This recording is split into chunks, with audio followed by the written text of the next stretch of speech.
Hello everyone, the most important awaited news has been declared by UPSC. Yes, UPSC Civil Service exam stands to be deferred. Exam होने वाला है, लेकिन exam कब होगा ये UPSC 20 मई को अनाउंस करेगी। बहुत सारे स्टूडेंट्स का ये क्वेरीज है कि sir what should be the approach during this days, what should be the focus area of our preparation and what should be the strategy that we need to adopt.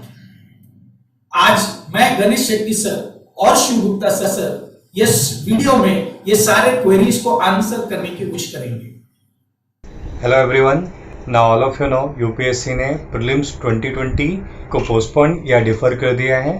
तो एक जो common question सब पूछ रहे हैं कि sir what can be the probable date for UPSC prelims 2020। ना अगर हम यूपीएससी के शेड्यूल या नोटिफिकेशन को एनालाइज करें तो यूपीएससी ने ये बोला है कि एटलीस्ट वो 30 डेज का प्रायर नोटिस देंगे एंड गिवन दैट 15 डेज का इंटरव्यू पेंडिंग है, तो एटलीस्ट ये एग्जाम 2 महीने से तो मिनिमम पोस्टपोन डेफिनेटली होगी। So the probable date may be either first week of August or mid of August or even later depending on the number of COVID cases in India. So at least 2 महीने आप मान के चलो कि ये exam definitely postponed होगी।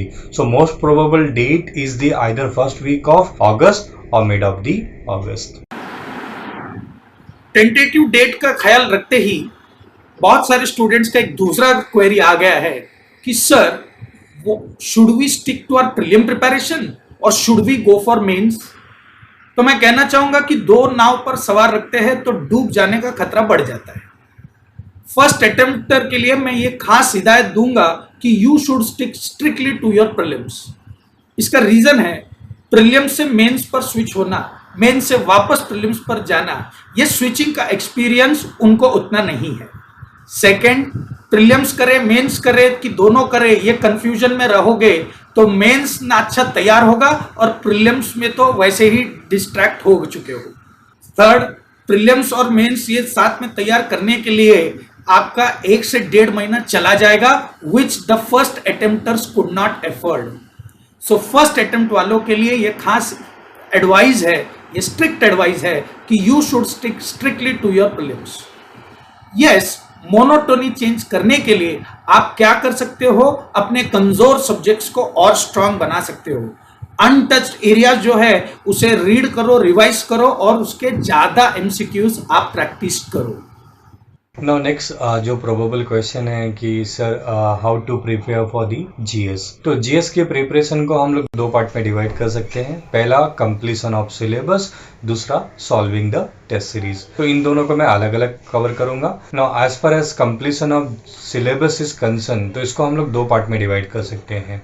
One is your core और static subject, जहां से ज्यादा क्वेश्चंस आते हैं like economy, polity, history, geography and environment, and second is your peripheral areas, जहां से ज्यादा क्वेश्चंस नहीं आते but that is also important like ancient, medieval or art and culture. Now for completion of syllabus, go for the 1+1 formula. Under this 1+1 formula, revise your static subject or core subject like polity, economy, and secondly जो peripheral areas है अगर वो cover नहीं किया आपने like art and culture तो आप उसको कवर करो। Now इससे फायदा क्या होगा? इससे फायदा ये होगा कि आपका जो स्टैटिक है फॉर एग्जाम्पल कोर सब्जेक्ट, तो उसमें जो इम्पोर्टेंट बुक है वो आपको वही पढ़ना है, आपको उसी को बार बार रिवाइज करना है, क्वालिटी पे आपको जाना है rather than the quantity. Now peripheral because of the lack of the time आपको शायद कवर करने का मौका ना मिला हो तो आप उसको कवर कर लो, क्योंकि इससे क्या होगा आपके 5 या 10 मार्क्स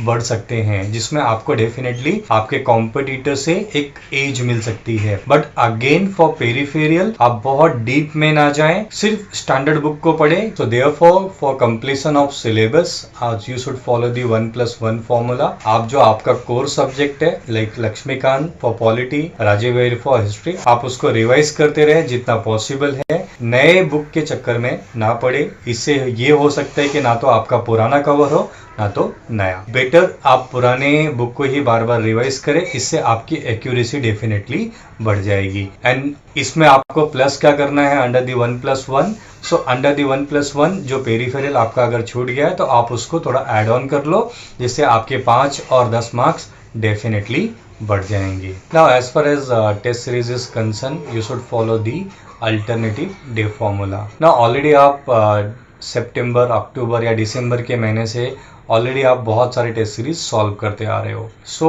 बहुत सारी इसमें गलती लोग ये करते हैं कि सिर्फ वो नए टेस्ट सीरीज सॉल्व करते हैं, पुराने को भूल जाते हैं। तो आप ये गलती ना करो, आप पुराने टेस्ट सीरीज को रिवाइज करो एंड देन नया टेस्ट सीरीज भी सॉल्व करो। So under the alternative day formula एक दिन आप ओल्ड टेस्ट सीरीज को रिवाइज करोगे और नए दिन आप नए टेस्ट सीरीज को फॉलो करोगे। सो आपको ये अल्टरनेटिव करते जाना है। Therefore, the approach for GS as far as completion of syllabus is concerned, follow the 1+1 formula where you're going to revise your core subject as well as cover the peripheral which is not covered by you. And as far as test series is concerned, follow the alternative day formula. One day revise your old test series and the other day go for the new MCQ which will be provided by us.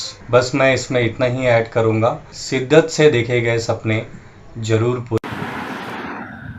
Strategy जानने के बाद कुछ लोगों का ये भी सवाल आया है कि सर प्रीलिम्स तो स्ट्रैटेजी से हो गया, व्हाट अबाउट मेंस? मेंस के लिए क्या हमें पर्याप्त समय मिलेगा? तो मैं कहना चाहूंगा कि too much worry spoils the करी। स्टैंडर्ड यूपीएससी के सोर्सेस से हमको पता चला है कि यूपीएससी प्रीलिम और मेंस का जो गैप है 3.5-4 months, UPSC is going to stick to that only. So prelims पर ही रखो अपना पूरा ध्यान, मेंस को आगे चल के कर देंगे हम आसान। Now next important question, sir, what should be the approach for current affairs? Now current affairs is certainly important. 40-45 question directly or indirectly comes from current affairs और आपके सक्सेस या फेलियर में इसका एक सबसे बड़ा। So for that मैं suggest करूंगा कि आप ओल्ड जो आपने किया है करंट अफेयर्स, आप उसको रिवाइज करें और सिर्फ जो इम्पोर्टेंट करंट अफेयर्स आ रहे हैं उनको आप कवर करो। अब मैं ऐसा क्यों बोल रहा हूँ उसके पीछे मैं आपको लॉजिक बताता हूँ। पहला, यूपीएससी का एग्जाम ऑल ऑफ 31 मई को था। क्या मैक्सिमम क्वेश्चन पेपर कहाँ से बहुत चेंजेस करेगा? June to I don't think so April. तो यूपीएससी क्या करेगा, थोड़ा सेकेंडली अगर मैं बात करेगा, अभी जो भी क्वेश्चन आ रहे हैं वो मोस्टली कोरोना से रिलेटेड है। तो मैक्सिमम क्वेश्चन अभी भी कहाँ से आएगा, आपके June to mid of the April. Secondly अगर कोशिश करो, शायद उनको यूपीएससी वेटेज दे दे। थर्ड, आपके पास ऑलरेडी बहुत सारा मटेरियल है ना, इससे ज्यादा होल्ड करना आपके लिए काफी डिफिकल्ट होगा। अगर आप कर भी लेते हो तो कहीं ना कहीं कोर सब्जेक्ट पे वो अफेक्ट करेगा। सो इट इज एडवाइजेबल कि जो इम्पोर्टेंट अगर आपको लगता है करंट अफेयर्स, सिर्फ आप उसको कवर करो, सारा करंट अफेयर्स के पीछे मत भागो। तो as far as current affair is concern, तो your formula should be revise the old and follow only important new current affairs. Focus more from the June to April. आपके maximum questions वहां से ही आएंगे। तो जो आपके पास नोट्स है उस पे आप ज्यादा टाइम अपना स्पेंड करो और rather than going after the new current affairs, आपको उसका डेफिनेटली एग्जाम में फायदा मिलेगा। So your formula for current affairs should be revise old but follow only important new current affairs. कुछ स्टूडेंट्स ये भी पूछ रहे हैं कि सर कंटिन्यूस स्टडी करते करते हम थोड़ा थक गए हैं। कुछ स्टूडेंट्स ये भी बता रहे हैं कि सर थोड़ा ऑफ ट्रैक चले गए, थोड़ा डीमोटिवेट हो गए हैं।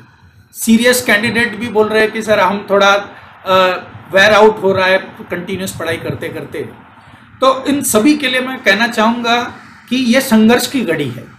संघर्ष की घड़ी में तू इस तरह काबिल हो, संघर्ष की घड़ी में तू इस तरह काबिल हो, तेरे सपनों का हर मकाम आगे तुझे हासिल हो। याद रखो, यूपीएससी सिविल सर्विस एग्जाम आपके पर्सनालिटी का भी टेस्ट है, आपके माइंडसेट का भी टेस्ट है। सो इस माइंडसेट के टेस्ट में आपको ये पेशेंस बताना है और अपनी तैयारी जैसे आपने रखी है वैसे कंटिन्यू आगे करना है।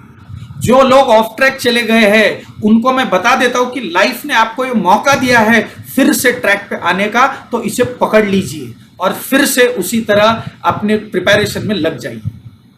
अगर आपने बचे हुए 3 महीनों में पढ़ाई कर ली तो आप डेफिनेटली लबासना जाओगे।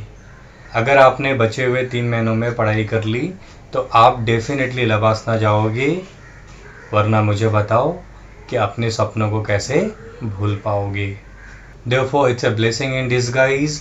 Cover your weak area, dedicated होके अंडर सर्टेन डायरेक्शन पढ़ोगे तो आई गारंटी यू आप डेफिनेटली लबासना जाओगे। Thank you very much. अंत में मैं आपको 4P याद दिला देता हूं। The purpose of why you join the civil service exam, वो पर्पस कल भी था, वो आज भी है और कल भी रहेगा। पेशेंस जो आपके माइंडसेट का टेस्ट है, प्रिपरेशन जो आपके एग्जाम का टेस्ट है, ये दोनों अगर हो गया तो आपका परफॉर्मेंस पूरे इंडिया में सबसे बेस्ट रहेगा। अंत में रॉबर्ट फ्रॉस्ट की 2 पंक्तियां याद करूंगा कि woods are lovely dark and deep, woods are lovely, dark and deep, and you have a promise to keep, and miles to go before you sleep, and miles to go before you sleep.